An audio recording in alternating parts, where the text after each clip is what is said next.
Representative Drummond. Thank you, Madam Chair. Thank you, Dr. Maccauley. A few minutes ago, you mentioned that if Alaska had adopted the Common Core Standards whole cloth, that would have restricted our ability to make changes beyond 15%.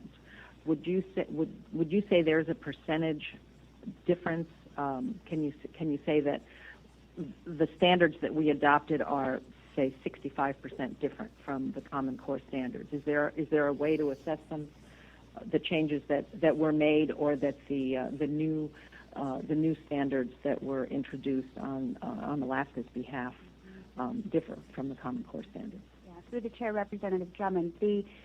My understanding is that it wasn't that the rules around the adoption of Common Core were not that a state could change 15%, it was that they could add 15% and could change 0%. If we are constituting, the addition of clarifying language as a change, and certainly the addition of a standard that's not in the Common Core as a change, our standards are probably about 90% similar to the Common Core standards. If we compare every grade, K-12, every standard, we are probably talking about 90% similar.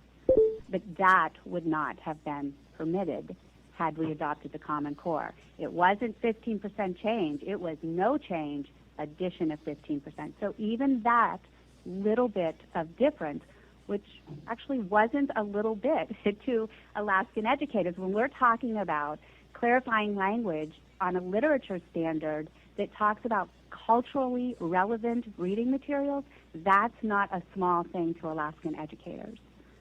When we're talking about, as I've already said, a third grade standard around a reading skill and the words with scaffolding or support, a child will do this with scaffolding or support, that is not a small change to Alaskan educators.